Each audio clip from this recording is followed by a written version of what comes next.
Hello दोस्तों, आज हम एक्सप्लेन करने वाले हैं 2022 में आई हुई मूवी गोविंदा नाम मेरा को। मूवी के स्टार्ट में हम एक गोविंदा नाम के लड़के को देखते हैं जो कि एक खंडहर जैसी जगह पर फांसी का फंदा लगाकर खुद को मारने जा रहा होता है। लेकिन उससे पहले वह अपनी प्रेमिका को मैसेज करता है और बोलता है कि वह मरने जा रहा है, अगर बचाना चाहती है तो आके मिलो। गोविंदा वहाँ पर टाइम पास कर ही रहा होता है कि वहाँ पर एक गाड़ी के ठुकने की आवाज़ आती है, तो वह गाड़ी की ओर भागता है और जिसकी गाड़ी टूटी हुई होती है उसे वह सैंडी करके पुकारता है, यानी कि गोविंदा सैंडी को जानता था। वो जल्दी से चेक करने लगता है कहीं वो मर तो नहीं गया। तभी उसकी नज़र एक नशीले पाउडर के पैकेट की ओर पड़ती है जो कि उसकी गाड़ी में रखे हुए थे। तभी यह कहानी कुछ महीने पीछे जाती है और हम गोविंदा की धर्म पत्नी गौरी को देखते हैं, जिसके सामने गोविंदा की एक नहीं चलती थी और वो बस उसका गुलाम बनकर रहता था। गौरी एक सख्त किस्म की औरत थी जो अपने पति को कंट्रोल में रखी हुई थी और वो उसे अपने इशारों में नचाती थी। गोविंदा उससे छुटकारा पाना चाहता था, लेकिन गौरी की एक शर्त थी, अगर वो उसे 2 करोड़ रुपए देगा तभी वह उसकी जिंदगी से जाएगी,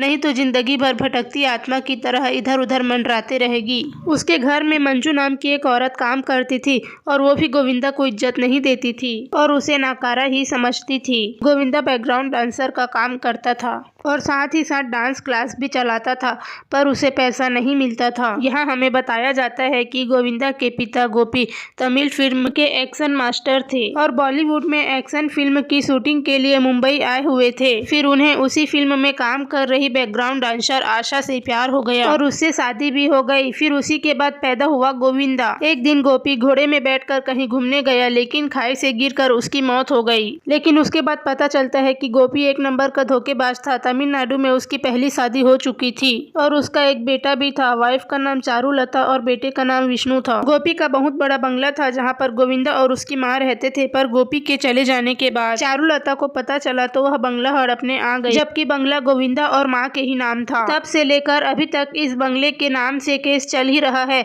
पर अभी तक फैसला नहीं हो पाया कि दोनों में से यह बंगला किसको मिलेगा। अब हम गोविंदा की माँ को देखते हैं जिसको लकवा मार चुका था, जिसके कारण उसका शरीर चलने फिरने के लायक नहीं था। अब हम गोविंदा के दोस्त कौस्तुभ को देखते हैं जो कि वकील होता है और वही गोविंदा के तरफ से केस को लड़ रहा था। और आज कोर्ट में सुनवाई है तो वकील कुछ फोटोज पेश करता है। वो ये प्रूफ कर रहे थे कि गोपी और आशा की शादी पहले हुई थी, इसीलिए ये बंगला उनका ही है। तभी विष्णु का वकील कहता है कि यह फोटो एक शूटिंग की सेट की है जहाँ दोनों ने शादी की एक्टिंग की थी, तो ये प्रूफ नहीं होता कि उनकी सच में शादी हुई थी। गोविंदा को लगता है कि केस आज सॉल्व हो जाएगा, लेकिन उसके विपक्ष वाला वकील बहुत ही ज्यादा शातिर रहता है, जिसकी वजह से केस फिर रुक जाता है। गोविंदा की माँ अलग से चौल में रहती है तो उसे छोड़ने के लिए चौल में जाता है। तभी उसको वहाँ पता चलता है कि माँ बिल्कुल ठीक है, उसको कोई बीमारी नहीं हुआ है। वह सिर्फ नाटक करती रहती है ताकि उसकी परिस्थिति को समझकर उसको घर दे दिया जाए और केस खत्म हो जाए, पर उसका यह नाटक भी कुछ काम नहीं आया। हम गोविंदा के प्रेमी सुक्कू को देखते हैं। गोविंदा की ऑलरेडी शादी हो चुकी थी, पर उसकी एक प्रेमिका थी, पर इससे गौरी को कोई प्रॉब्लम नहीं थी क्योंकि गौरी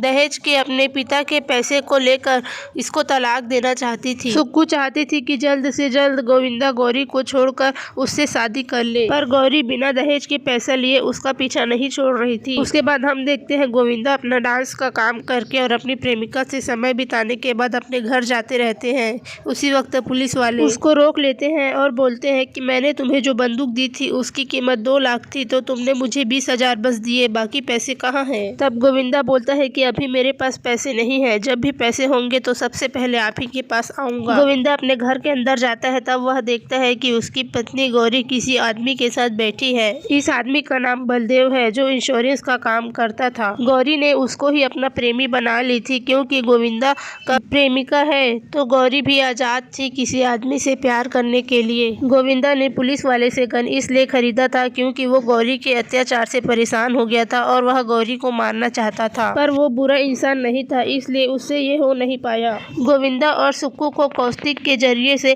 एक अमीर आदमी के लड़के के साथ गाने में काम करने का मौका मिल जाता है। वो दोनों उससे मिलने जाते हैं और उस अमीर आदमी को सब धाड़कर कहकर पुकारते हैं और वह मुंबई के बहुत बड़े गुंडों में से एक था और उसका बेटा सैंडी एक बहुत ही बेवकूफ किस्म का लड़का था क्योंकि वो ज्यादातर नशीले पाउडर के नशे में रहता था और कहीं भी कुछ भी बोल देता था, पर था तो उसका ही बेटा, इसलिए उसके म्यूजिक का शौक पूरा करने के लिए गोविंदा और गौरी को यह काम सौंप देते हैं।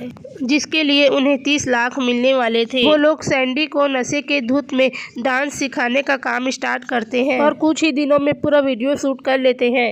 धारकर जब म्यूजिक वीडियो देखता है तो वह उन पर भड़क जाता है, क्योंकि उनके बेटे से ज्यादा वे दोनों दिखाई दे रहे थे। तब वह उन दोनों को बिना पैसे दिए वहाँ से भगा देते हैं। ये सब होने के बाद सुक्कू सोचती है कि शायद इसका कुछ नहीं हो सकता, इसके साथ रहकर सिर्फ धक्के खाने हैं, और वो उससे नाराज होकर ब्रेकअप कर चली जाती है। एक तरफ पुलिस वाले पैसा मांग रहे थे और उसकी बीवी भी उसको परेशान करती थी, और इतनी मेहनत करने के बाद धारकर से भी पैसा नहीं मिला, और ऊपर से सुक्कू भी उसको छोड़कर चली गई थी। उसके बाद गोविंदा खंडहर सी जगह में जाकर फांसी लटकाकर खुद को मारने के लिए जा रहा होता है। उसी वक्त वह सुक्कू को मैसेज करता है कि वह मरने जा रहा है, अगर बचाना चाहती है तो आ जाए। ये वही सीन था जो हमने शुरुआत में देखा था, और जो होता है वही बताया जाता है। तभी वहाँ पर सुक्कू आती है और नशीले पाउडर के पैकेट को देखती है और सोचती है कि अगर ये पाउडर हम चुरा ले तो हम करोड़पति बन जाएंगे। इसलिए बिना सैंडी को हॉस्पिटल ले जाए वो लोग पैकेट चुरा कर वहाँ से निकल लेते हैं। जब वे दोनों घर आते हैं तब देखते हैं कि गौरी खून से सनी कपड़े में जमीन में लेटी होती है और उसकी मौत हो चुकी थी। वो दोनों वहाँ से भागने की कोशिश करते हैं, पर बाहर में बलदेव खड़ा हुआ होता है और ताला लगे रहने की वजह से अंदर नहीं आ पाता।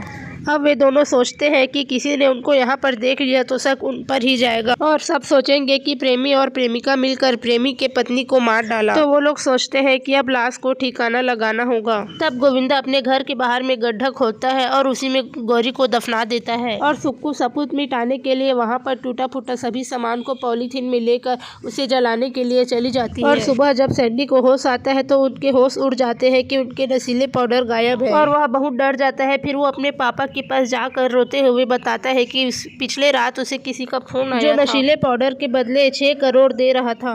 तो मैं आपकी लॉकर से पैकेट निकाल कर उसको देने चले गया था, और अभी पैकेट गायब है। और अब मंजू हर रोज की तरह घर में काम करने के लिए आती है, पर उसे गौरी दिखाई नहीं देती। फिर उसे शक हो जाता है कि कुछ तो गड़बड़ है। वो गौरी को फोन लगाती है, पर फोन कोई नहीं उठाता, क्योंकि उसका फोन सुक्कू के पास रहता है।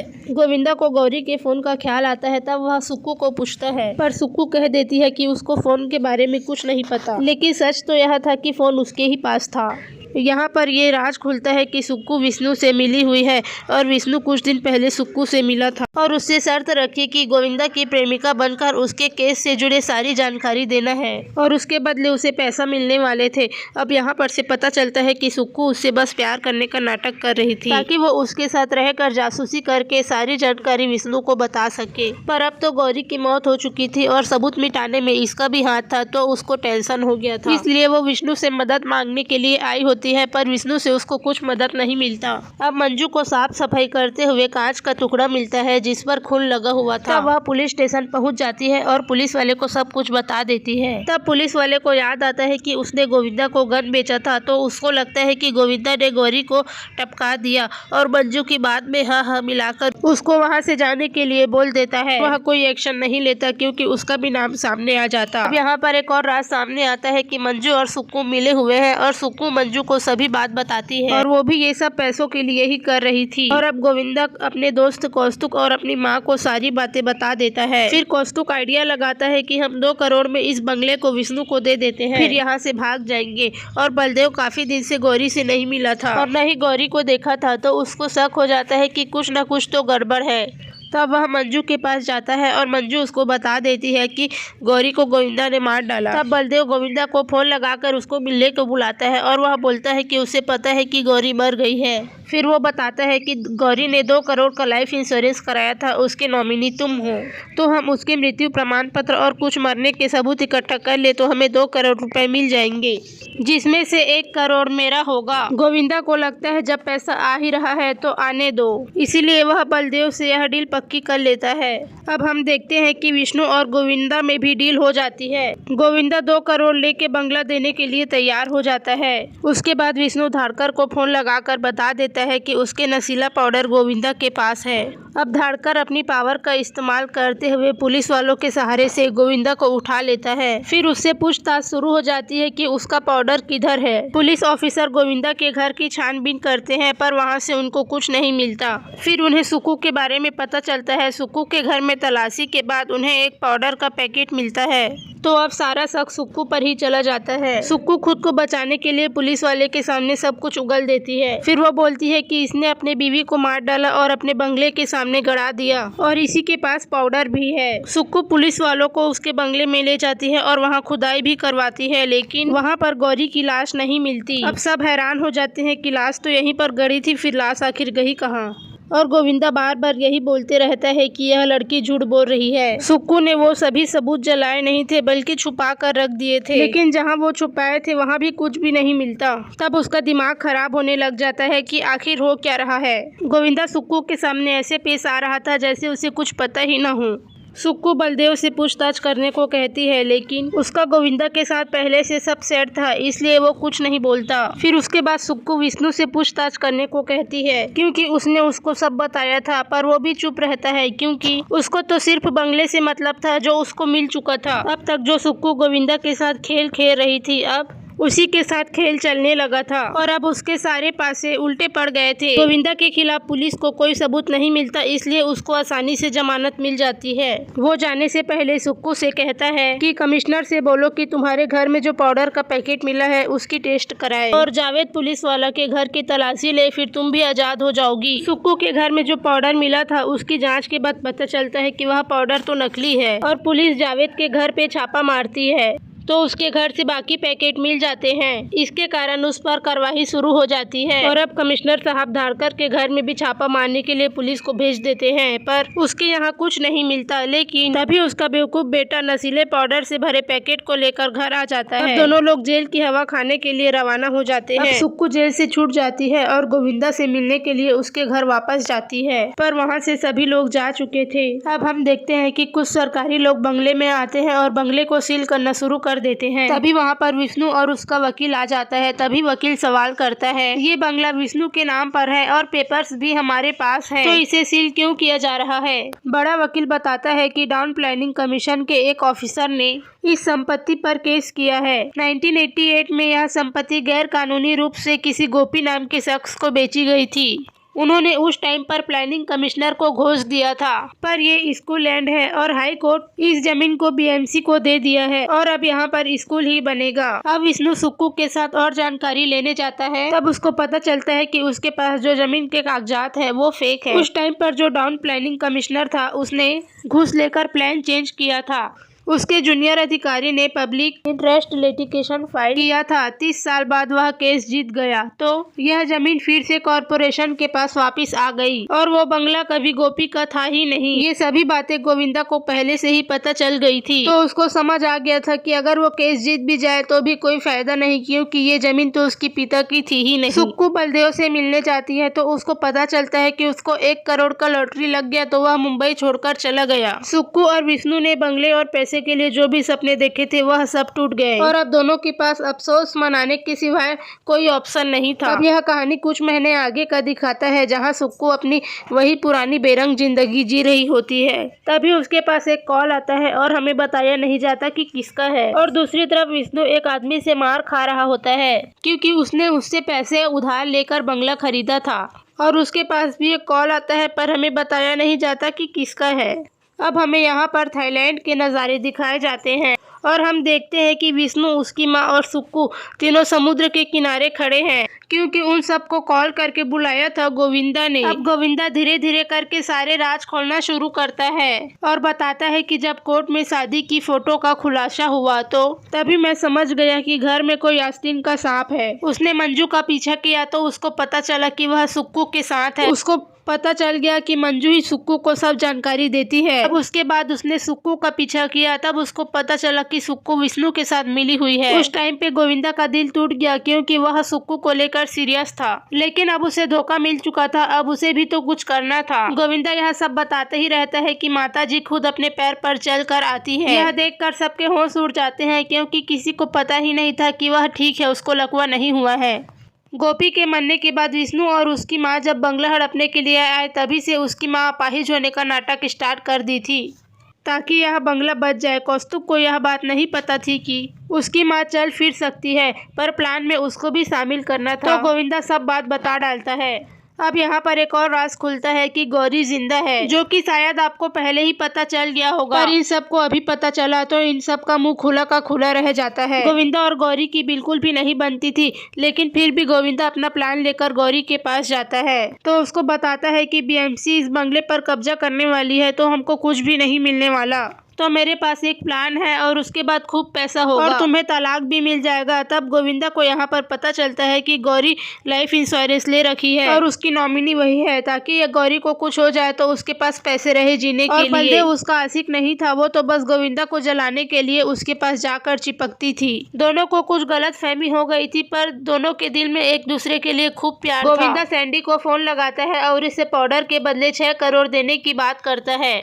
उसने सोचा था कि सैंडी को बेहोश करके वह पाउडर ले लेगा, पर वह खुद ही गाड़ी ठोक के बेहोश हो गया था। उधर माँ और गौरी मिलकर मस्त सेटअप तैयार करते हैं और फिर गौरी खून लगाकर जमीन पर लेट जाती है।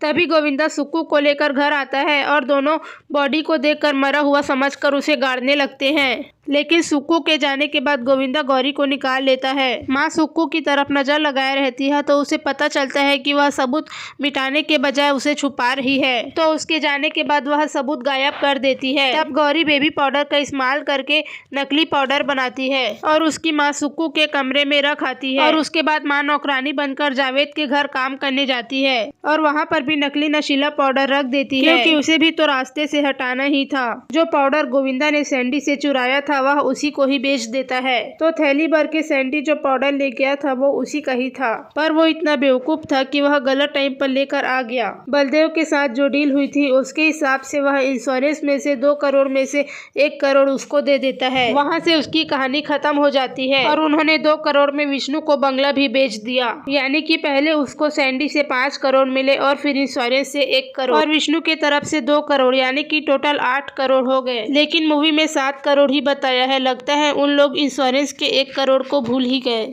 गोविंदा सुक्कू से कहता है कि मैंने तुमसे सच्चा प्यार किया था, पर तुमने पैसों के लिए मुझे धोखा दे दिया। उसने विष्णु से कहा कि मेरी आई को कभी इज्जत नहीं मिली, सिर्फ एक बंगला ही था जिसे तुम लोगों ने छीनने आ गए। मुझे बंगले से कभी प्यार नहीं था, बल्कि मुझे मेरी आई की इज्जत प्यारी थी। अगर तुम लोग मेरी आई को खुशी दिए होते तो मैं यह बंगला तुम्हें खुशी खुशी गिफ्ट कर देता। विष्णु उसे धमकी देता है कि वह उसे छोड़ेगा नहीं। तभी उनको चक्कर आने लगता है, क्योंकि विष्णु उनको कुछ पीने के लिए दिया रहता है, उसमें बेहोशी की दवाई मिलाई होती है, तो वे तीनों वहीं बेहोश हो जाते हैं और गौरी, गोविंदा, उसकी माँ और कौस्तुभ 8 करोड़ के मालिक बनकर निकल लेते हैं और मूवी यहीं पर खत्म हो जाती है। तो दोस्तों, मैं इस मूवी की बात करूँ तो यह मूवी कुछ समझाने के लायक नहीं है। ये एक ऐसी मूवी है जिसे सिर्फ एक बार देखकर मनोरंजन किया जा सकता है, बाकी ऐसा कुछ भी नहीं था जो बताने लायक हो। फिल्म के स्टार्टिंग में बस कहानी इधर उधर करने में समय चली जाती है, कुछ सीन को बार बार दिखाई गई है और वही बातों को बार बार बताई गई है। मूवी में इंटरवेल के बाद कहानी में कुछ जोर पकड़ती है और इस मूवी का आखिरी मजा लास्ट के 15 मिनट में आती है, जब सारा राज सामने आता है। फ्रेंड्स, वीडियो के एंड में बोलना चाहेंगे कि यह सिर्फ टाइम पास मूवी है। आज की वीडियो को यहीं पे एंड करते हैं। वीडियो पसंद आई होगी तो लाइक कर देना, चैनल को भी सब्सक्राइब कर देना। मिलते हैं अगले वीडियो में।